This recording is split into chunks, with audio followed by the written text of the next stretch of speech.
is certainly a very level-headed person. As long as I've known him, he has been very level-headed.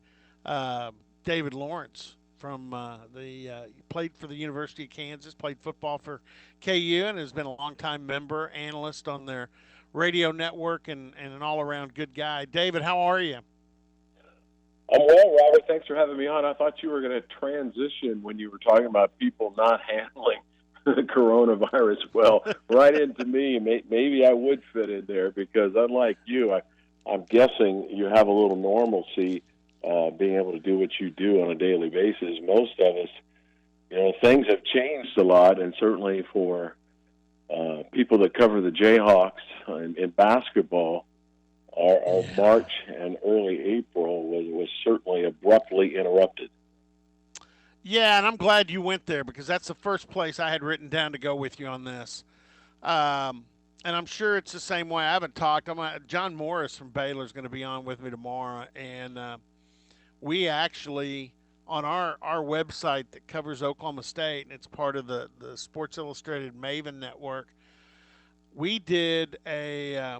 It didn't go over well, but as much as I thought it would, we did a mythical March Madness, and we. I spent way too much time on this crap, to be honest.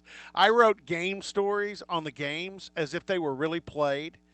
We had Kansas. We had the top seeds were Gonzaga, Dayton, Baylor, and Kansas.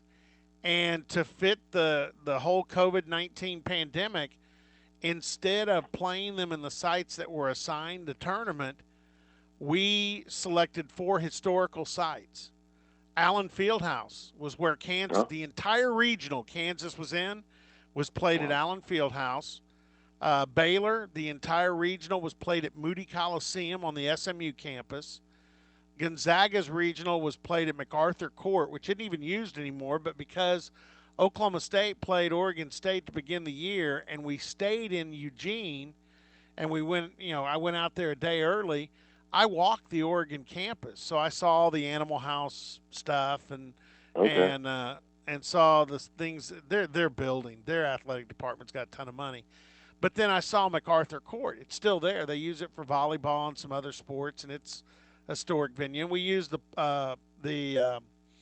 in Philadelphia Palestra. the Palestra in Philly, which is maybe the best basketball venue in the world. So yeah, we did this whole mythical thing. Kansas, Baylor, the four top seeds made the Final Four. We used historical odds. You can tell by how I'm describing this. I spent way too much time on this, and it didn't grab much of a foothold with readers. So but I finished it. I finished it the way I planned to because that's kind of who I am. If I plan something, I'm gonna finish it. But you're right about Kansas. This had to be devastating the way things went down right at the time of year that it generally is the best time of year for Kansas Jayhawk fans. And I know you love that, and I know you want the fall to become as magical for Kansas as March Madness has. But yeah, what was the mood like the last month in Lawrence and Kansas City and the surrounding area? Well, certainly, just going back, I arrived at the Sprint Center a little bit early as I do the pre and the post game show for our radio network, and was actually there as we were preparing to take on the Cowboys. And I was very open to the fact that the Cowboys, who were up and down and never knew where they were going to be, could very well have upset us because that was certainly not the emphasis that I mean, Bill Self puts an emphasis on every game, but let's face it, he puts it on winning the league every year, and then it's the NCAA title, and then in between that is that little time where he's going to try to win every game, but it's just not something that they put their goals upon at the beginning of each year. So I think the Cowboys certainly stood a chance, and then of course the previous game with Texas. I see them exit the court, and I said, "Well, I know we're not happening." And but from that day on, once we heard the news, and we were holding out for hope that there could be some historic sites. Municipal Auditorium in Kansas City was certainly one that was talked about, that they could, hold the tournament without fans or a limited number of just family and friends. But once we heard that was nixed, and yeah, I think there was a little depression that settled in there because, as you referenced, this is just like a prolonged Christmas time. I mean, it's just, and it always ends sad unless you win the thing. But let's face it, Kansas always goes into the NCAA with a degree of hope and optimism. But this year's team was a little different. I mean, it resembled a lot with the championship team of 2008, and it had just really tough guys that could defense. Marcus Garrett named Defensive Player of the Year. Udoka Azubuike had to have been one of the best defenders in the country, as was Devon Dotson. And three premier players like that doesn't guarantee you anything. We know that March Madness, it's called Madness because it's all about the second round for us, because that's the round that we're usually the top seed, and you play a team that could beat you on any given night, and everyone in the world is cheering against you, and then they make shots and you don't. And so, yeah, I mean, coming into the tournament doesn't guarantee anything that you're number one. But I do like, maybe the silver lining is the fact that we ended the conference season so strong, and we did beat Dayton in Hawaii. We won an outright title, and early on, we were a game behind Baylor, but the fact that they had won in Lawrence and won in Lubbock, I mean, the feeling like we were way behind Baylor, and Baylor didn't lose for about a month and a half, and you just wondered if we were ever going to be able to catch them, because we knew we had to play in Waco, but Kansas ends up winning, and winning by a margin, which is just amazing, and a credit to Bill and his guys. So we do finish the season with a degree of optimism, and granted, I think there would be some teams that would hang a banner, but certainly not Kansas. But we did award the national title in football for about 100 years based on all the polls, but that's not going to happen. Right. But I certainly feel that that we should be looked at as the best team in the country in 19 and 20, but it won't be rewarded as such. Yeah, guess where my regional winners all went to play the Final Four in my mythical. Municipal. Absolutely. Yeah, I mean it's the natural. It's the one that's hosted more Final Fours than any other building. So right, yeah, it's where Wilt. Yeah. 57. I wish the mythical.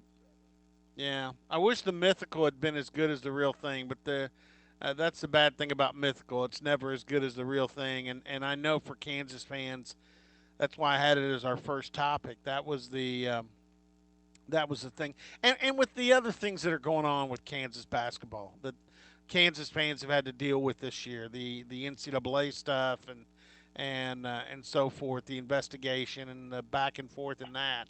To have that kind of team and to be celebrating the as good as they were on the floor, and not be able to play this out, I would think that made it even more frustrating.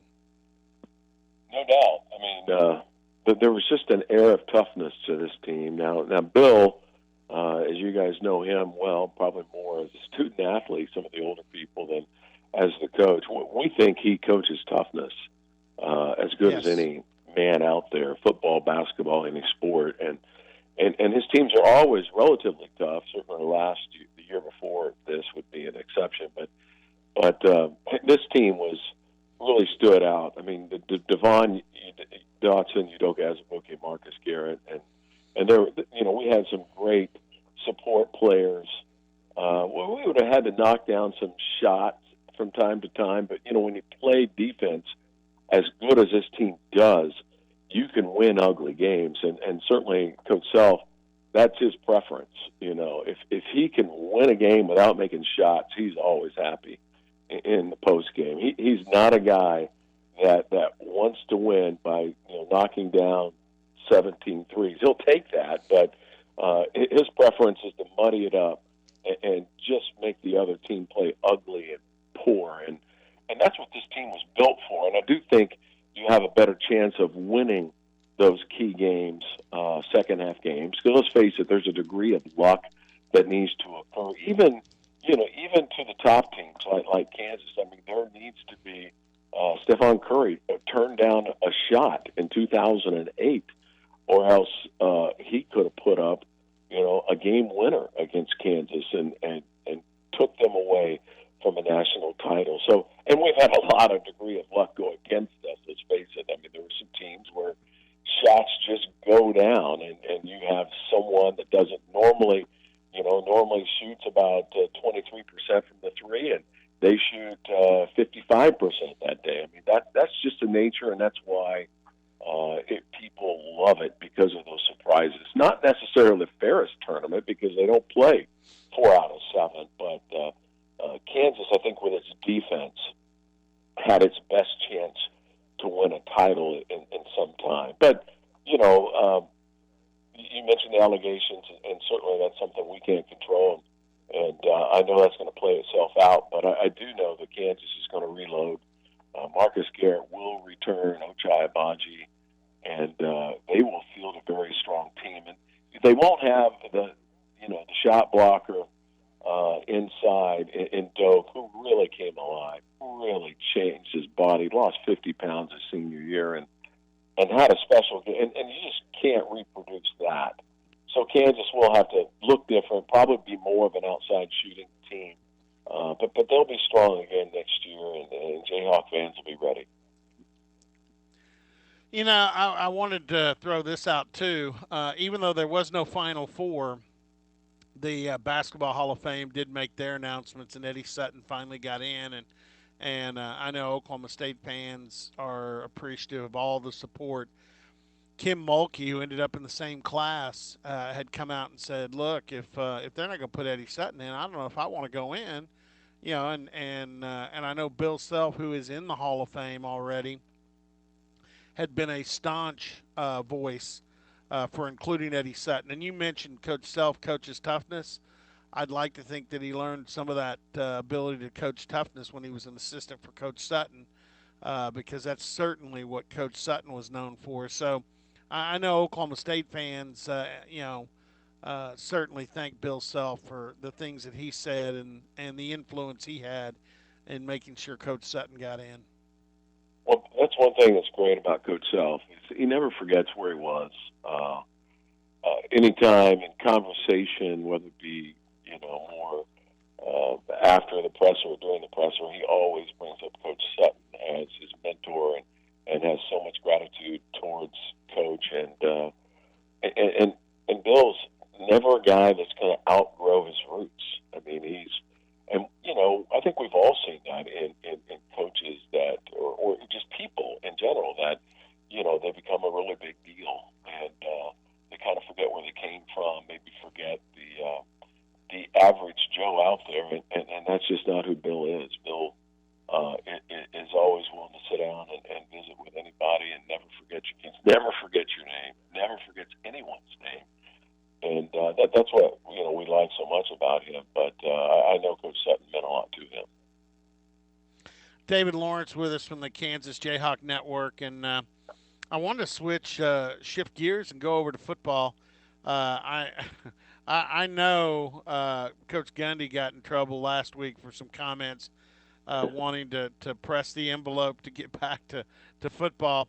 Uh, Les Miles, I guess, hasn't done a teleconference or hadn't gone on record, but I was around Les long enough to know that when spring football was canceled, and Les realized he wasn't going to get to practice with his team this spring. I know how much he is a guy that truly appreciates every minute he can be on the practice field coaching football. I would guess he's been chomping at the bit pretty good. Yes, he has been, I'm sure, but like you mentioned, he has not gone public with much. But they're working recruiting wise and doing what they can do using technology, Yes, communicating they are. out there. He's Their virtual junior day, David. Their virtual junior day is being lauded as one of the best recruiting things that was done has been done during this pandemic. Yeah, and that's what he has brought to Kansas is really just lay down a support staff and organization through recruiting that quite frankly, we have not seen. I mean, Mark Mangino did it just through sheer hard work, but didn't have the support staff that Coach Miles has brought to the table. And, you know, going into the recruiting season, developing some commitments, you know, knowing that there's going to be obviously always a percentage to back out, so it gets a high number of those because, I mean, Les Miles didn't really have a year one recruiting uh, uh, group because he came in so late. I mean, most people already had their entire list of recruits, and he didn't even have an assistant coach when he was first named. He did piece together some things and got some people. But so last year was his really first true recruiting class, and it was solid, you know, and it will get better. It needs to get better because we know what we're up against. The Big 12 conference doesn't really have. And Robert, you know, you can probably remember the days. I certainly do. You know, back when you know we had Mark Mangino, but before that with Terry Allen, Glenn Mason. You know, we had a Big 8, Big 12 conference that had some teams that, you know, an average or even somewhat below average team could overcome. I mean, Oklahoma State, you know, before Miles gets there, you know, was beatable. Kansas actually had a winning streak against them. Baylor was a team that you could go in and beat. Texas Tech, Missouri was down for a large number of years. In Colorado, when they were in the conference, they were a beatable team in Iowa State, up and down, and certainly before Bill Snyder, obviously Kansas State. But you know, since then, and we could go into all the reasons, all those teams have shored a program up, and now there's no easy pickings for Kansas. So you literally are going to have to just, you know, get ready and year in and year out, recruit hard, develop quarterbacks, and play tough football, try to win some games through special teams and toughness, and try to pick people off because there are no easy targets out there in the Big 12 Conference. No, there's really not, and you know, I thought last year, I thought Kansas. I don't want to say overachieved, but I will say this: I thought they did better than I expected they would. And I'm not just talking about wins and losses. I'm talking about the way they played against a lot of opponents. I know it was a crazy, crazy offensive game, but you go into Austin, Texas, and you know, I mean, Kansas had every right to win that game against Texas. They didn't particularly have a good afternoon in Stillwater, but I know this Nope. going in that week, it was not the Kansas week, and Kansas has played Oklahoma State. They played them tough during this period, even when Kansas has not been that good. There have been some freaky games, especially up in Lawrence, that went down to the wire, and so I think Mike Gundy and his staff have always said, okay, you know, there's no such thing as a gimme, and Kansas is not a gimme. Hadn't been for Oklahoma State, but like you said, for some people, yeah, maybe they have been. But I thought from a competitive standpoint, this was a different Jayhawk team this year. Yeah, we didn't have the consistency that I know Les wanted to see because there are games that we can reference that, and Texas being one of them, although Texas didn't prove to be maybe the top 15 team that we thought they would be. But Kansas played strong there, got a big win against Tech, went out to Boston College, and I think we're a Oh, 20-point huge win. underdog and won that one by a couple of scores. But did not play well in Stillwater, and the big one was our sold-out game against Kansas State, where we didn't play as well as we had hoped, and didn't finish well, even though Baylor was a big favorite. But coming off a game in Ames where we competed very well and had a chance to win, I felt we had a chance to compete with Baylor, and that was not the case. But I think for the first year under Les Miles, he proved a lot. We offensively change at the coordinator position to a young guy. I think he's the future superstar. And Brett Dearman brings a lot to the table. He had some outstanding games as the new offensive coordinator, and then some games that weren't as much, the games that I referenced. But I'm encouraged about him, and the RPO is certainly not new to anyone, but I think he has a great grasp of the RPO, and he's got to develop a quarterback. And you talk about what Corona can do to a team that needs to develop a quarterback and not having spring football to do so. Is not good news there. I mean, there's only so much you can get done with mental reps. But Kansas has to replace Carter Stanley, and there's a number of people that are on campus, and they look to develop one of those people, because that's one thing that Kansas has lacked, is having that quarterback that kind of matches up with some of these elite quarterbacks across the Big 12 conference. And we don't know exactly what the prep time, or we don't even know for sure that we're going to have a season, but whatever prep time we do have is going to be somewhat limited. Yeah, and the last thing, David Lawrence with us. What's being done? Because I'm one of those people. I understand Memorial Stadium uh, needs to be spiffed up, and I know that there are plans for that. The practice fields, the team area. I've never been through the entire building over there, but I've always I've been impressed with that. The practice field, I think, is a great facility there. What what are they trying to get done with Memorial Stadium, and what do you think the timetable is on that, David? It's a good question, Robert. Well, at the end of the Beatty campaign, I mean, they were really working hard to do this. And, I think one thing when our athletics director, Jeff Long, and Les Miles, my guess is, and I'm not quoting them, I don't know for sure, but it's, we need to develop a team. We need to do things, first of all, that's going to bring in recruits.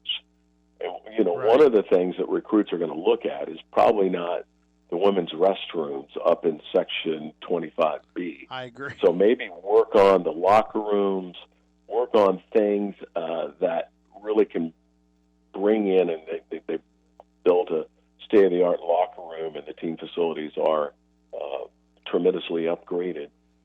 And then, win some games, get some people back on that bandwagon. And we do have a number of people that have stayed with us, but obviously that number needs to go up considerably, and then get a first-class stadium. So I think certainly that the plans are out there somewhere. I don't know what Jeff and Les have in mind, but I know it involves getting some wins under your belt and then coming forward with a campaign sometime in the future. But we do feel that we have one of the best settings for college football. That's one of the things I've always said. And so we know that it's always going to be in that place. And we do know at some point in time, as you mentioned, it needs to be spruced up, overhauled, facelift, or literally torn down and built back up. And they'll decide exactly how to go forward with that. I'm certain. But right now, I think it's the focus of 2020 and the recruits coming in 2021 and in the future to develop and get some wins moving forward. Well, and just a quick peek. Um, if we get started on time, Kansas starts with a home game with New Hampshire, goes to Waco for an early conference game with Baylor, but boy, that's going to be a different looking Baylor team from the head coach on down, and they're with no spring football and a new head coach. Baylor's actually they're probably a team that really is lamenting not having spring practice. And you get Boston College at home. I don't know about that one. If I'm a Boston College Eagle, I'm ticked off. You guys stoned them. I remember that was a Thursday night game. Got a chance, or Friday night game. Got a chance to watch it. You guys stoned Boston College, and then I'm sure Kansas can't wait to get Coastal Carolina. So, Yeah. um, and we have a little payback Yeah. ourselves. But you had a great point Yeah. about Baylor, and that's one step even worse to not having time to develop a quarterback, not having time for the head coach to um, really Set bring the out tone. and introduce. Yeah, I mean that's going to be Yeah. a big challenge in Waco, but it's different when the program's been in place. It's you can move on and kind of recapture yourself a little bit easier than you could as opposed to Baylor, 15 years ago before all that transpired. But it'll be a challenging schedule. We don't know exactly what it's going to look like. I'm sure that's what's great about the things that you're going to talk about, all the different scenarios of college football, whether it's going to be full bloom or shortened or limited fans, etc. But we do know it's going to be coming. It seems like July already, does it not, or late June because we've been away from Well, the courts. yeah, and talking to the Oklahoma State staff, they are doing game planning right now because that's something they can actually do, and it's typically something they do in June before they go on vacation. Is they're going through all the opponent tape and putting together game plans. Of course, they're recruiting every day, but it's virtual recruiting. It is. This has been, yeah. Everybody's timetable, I think, is off. Hey, I got to let you run, but I appreciate it. And again, David, best to you and your family, and hopefully, usually the next time we'd see each other, we'd be Big 12 football media days, and hopefully we're at that, and Yeah, that's right. and we're yeah. Yeah, thanks for having me on. I look forward to hopefully seeing you in Dallas, Texas, and that we do have a football season in 2020 to talk about. David, appreciate it. Thanks, Robert. All right, David Lawrence from the Kansas Network. Great.